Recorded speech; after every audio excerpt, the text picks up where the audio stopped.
S'il suffisait seulement de modifier le code électoral pour avoir le meilleur cadre électoral, le Togo serait déjà cité comme un modèle de démocratie car les processus électoraux seront transparents, justes et équitables. Tellement ce pays modifie son code électoral. En moyenne une fois tous les ans, le code électoral togolais est modifié mais cela n'empêche pas les contestations avec des lendemains d'élections émaillés de violence. Finalement pour couronner le tout et éviter ces violences qui endeuillent le pays à la suite surtout de l'élection présidentielle, le suffrage universel fut supprimé pour ce type de scrutin.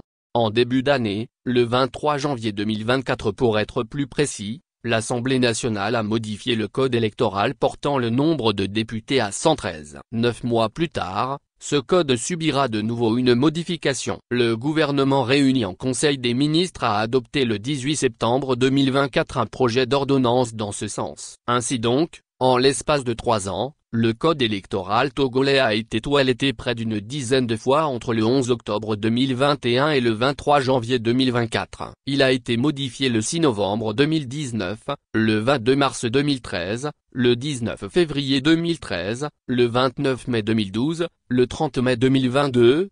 La dernière modification dont le texte sera déposé très bientôt sur la table des députés, résulte, selon le gouvernement, du changement de constitution.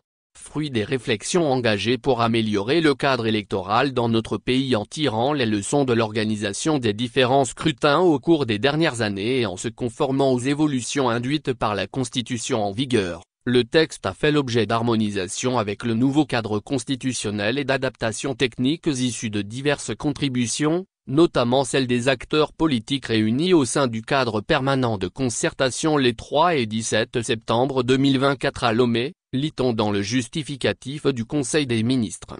Les dernières élections organisées au Togo datent d'avril 2024. On peut se demander quand est-ce qu'il y a eu lieu des réflexions sur le cadre électoral quand tout au long de ces derniers mois ce qui a pu préoccuper les tenants du pouvoir c'est le changement de constitution. Aussi, 4 mois après le scrutin, a-t-on eu le temps nécessaire pour tirer les conclusions des différents scrutins? Il est clair que c'est cette façon de faire, de modifier le code électoral pour répondre à un problème ponctuel qui fait que le Togo détient le record de modification du code électoral. Ce dernier ne s'inscrit aucunement dans une démarche globale de résolution d'une situation mais répond plus aux desiderata d'un individu ou d'un parti politique qui exprime sa crainte du suffrage des électeurs et son désir de contrôler le processus électoral par la force. Sinon comment comprendre que des recommandations des missions d'observation électorale de l'Union européenne datant de plusieurs décennies concernant ce code dorment toujours dans les tiroirs et qu'au même moment 4 mois après un scrutin on dit avoir tiré les conclusions et qu'on veut harmoniser le code avec les textes du pays.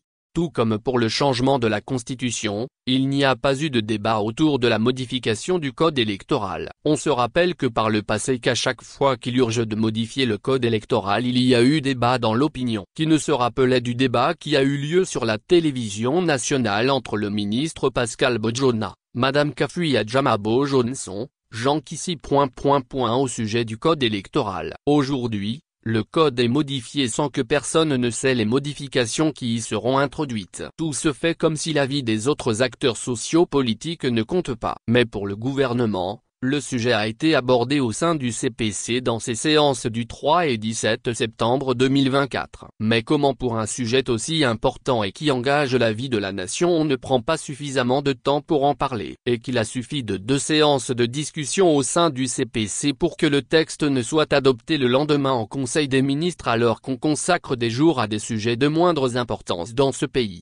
Alors que le gouvernement parle de consensus au sein du CPC, les partis politiques prenant part à ces discussions, à l'instar de l'Adodi du professeur Aimé Goguet, a démenti la version du pouvoir rejetant qu'il y a eu discussion sur le sujet. Adodi tient à exprimer sa surprise par rapport aux informations qui circulent sur les réseaux sociaux, prétendant qu'un consensus serait dégagé au CPC pour un arrimage du cadre électoral à la nouvelle constitution, a écrit le parti dans un communiqué en date du 20 septembre 2024. Comme on le voit, ce mépris des aspirations profondes d'un peuple, ne peut être un mode de gouvernance. Il va falloir changer de fusil d'épaule.